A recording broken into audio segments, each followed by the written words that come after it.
The Democratic National Committee has released its official list of candidates for next month's debate in Houston. Only 10 candidates qualified to make the stage on September 12th. They are Joe Biden, Elizabeth Warren, Bernie Sanders, Kamala Harris, Pete Buttigieg, Andrew Yang, Cory Booker, Beto O'Rourke, Amy Klobuchar, and Julian Castro. Because there are only 10 candidates, the DNC will only hold one debate.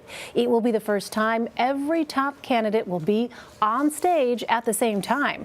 Joining me now are Gabe DeBenedetti and Dave Weigel. Gabe is a national political correspondent for New York Magazine, and Dave is a national political correspondent for the Washington Post. All right, gentlemen, welcome. Thank you so much for joining us. I have my popcorn ready. Dave, this is going to be the first time that Joe Biden and Elizabeth Warren are on stage together. What can we expect?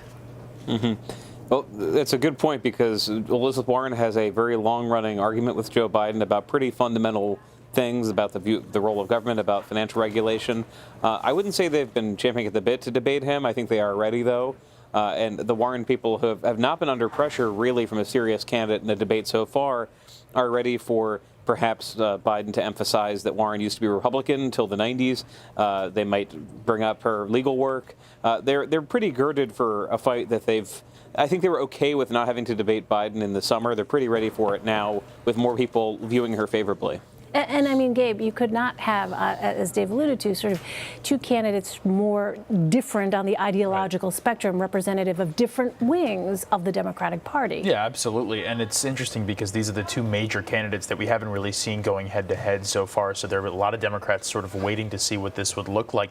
But I think one of the really interesting dynamics here is that they've actually been going head to head in different ways, whether it's on Capitol Hill, in hearings, or in other fora for decades now. Obviously, Joe Biden was a senator and Elizabeth Warren was an advocate who would come to testify regularly. And then you'll remember in 2015, when Joe Biden was considering running for president in that election, he actually essentially tried to make Elizabeth Warren his running mate. Right. So they have a bit of a complicated history, but I think that they've been sort of shadow campaigning for a long time now. It'll be really interesting to see how the dynamic changes when they're actually, facing off one-on-one. Yeah, literally like side by side there. Well, right. Dave, with Senator Kirsten Gillibrand dropping out Wednesday, the Democratic field is now down to 20 candidates. 10 will be on the debate stage in Houston, but another 10 will not. So what's next for that group?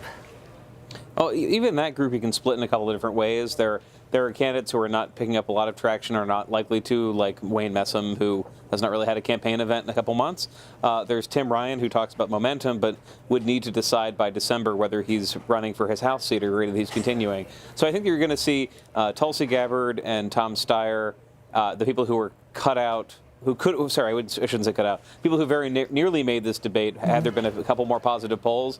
I think it's pretty likely they'll make the next debate, and you'd see another perhaps two nights with 6 candidates each situation. None of them are dropping out. I mean, Kirsten Gillibrand had made an investment in digital ads and Iowa and New Hampshire ads, and frankly, just rolled the dice and came up snake eyes, because there were not polls of those states, and much less polls that showed her hitting 2%. No one else is in that position in terms. Tulsi Gabbard needs 2 more polls. Tom Steyer needs just 1 over the next 30 days. They'll probably get that. Yeah, I mean, so Gabe, what about that? Because you have the same set of criteria here to be eligible for the October debate. So who are we looking at here for the enlarged group for October? Yeah, I think that Dave is exactly right. We're really looking at Tulsi Gabbard and Tom Steyer. Yeah. We don't actually know what the number of polls is going to be between now and then, or when exactly the cutoff is going to be. But Tom Steyer really only needs 1 more qualifying poll.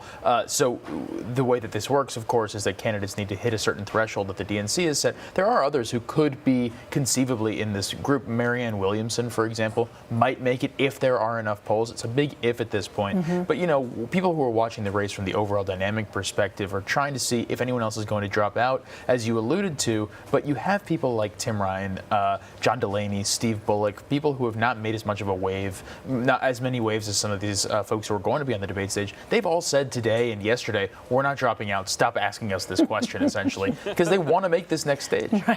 Right.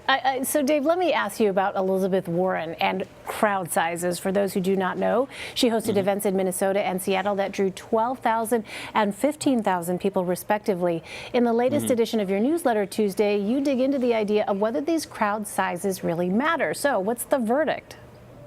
Well, we've not been in a situation like this in modern Democratic history, where 2 candidates, Elizabeth Warren and Bernie Sanders, can draw arena-sized crowds. You had Obama could do it in 2008, Bernie could do it in 2016.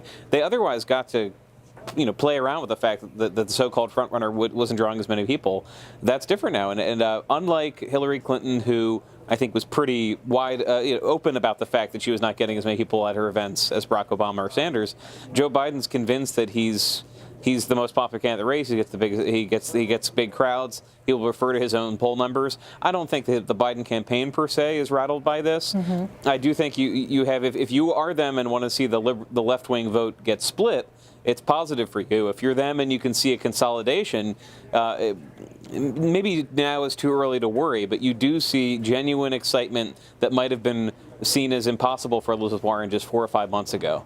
Yeah, and it is interesting to think about this in terms of a metric as we try to figure out what is the meaning of this at this point in time. Well, Gabe, in your latest piece, you analyzed Joe Biden's so-called enthusiasm gap. Explain what the term means and how big of an issue that might be for Joe Biden. Well, it's sort of one of these terms that I think is a little bit of a myth because we hear about it constantly as if it's this big problem that campaigns have where they have a lot of people voting for them, but they may not be totally enthusiastic about voting for them. Maybe myth is too strong a word because clearly it is something that Joe Biden is going to want to fix. But the reality here is that while he is leading in the polls, a lot of the people who are saying that they're going to vote for him or that they would vote for him right now are sort of, they like him, but they're not 100% in on him. And he's going to have to persuade them to eventually actually vote for him. But I think the most important dynamic here is really the difference between national polls and state polls. And Dave talks about this a lot correctly, I think. But there's not a national Democratic primary. Right. There are a series of state primaries and caucuses, of course. And Joe Biden is doing much better nationally than he is in Iowa or New Hampshire, for example. Yeah. So there is a gap there that he's going to have to work on. But when you see these massive campaign rallies for the other candidates, you see that there is a lot of enthusiasm for them. And Biden is basically making the bet that that doesn't really matter. All right, before we let you go, I also want to ask about Georgia. Now that Senator Johnny Isakson is announcing his retirement, the state will have 2 Senate races in 2020. Dave, do Democrats have candidates to try and take those seats? Yeah, they don't have a sure thing candidate who'd go in and clear the field. They do have people who have run in the past. We thought about running like Michelle Nunn, who lost a single-digit race in 2014, like John Ossoff, who ran a strong but losing race for Congress. There's going to be a primary for that seat. Stacey Abrams, I think, would like if people stopped asking if she could run. But the state is going to be targeted by Democrats in 2020 unless something changes. If they're not targeting it, it means that the map has gotten worse and they're focused elsewhere. There's going to be a ton of money in the state, and it is a place where candidates who, as Abrams did, appeal to suburban voters are going to be in the hunt for that district, for that seat, I should say. And also, it's a jungle primary. So if they do not clear the field, if Republicans don't clear their own field, you're probably looking at a Georgia runoff at the end of 2020 in a very changed state, a very different state than the one that had a runoff after the 2008 election where Democrats stayed home. I mean, it could be on the table for a while. For a while. How do you see things shaping up for Georgia in 2020, Gabe? Yeah, I think Georgia is going to be one of the big battleground states unless things change pretty dramatically, especially now that there are 2 Senate races there. Very similar, actually, to what happened in Arizona last cycle where there were 2 Senate races there. These are actually the 2 states that Democrats are trying to expand into the most. So the more data they have, more opportunity they have to spend money and throw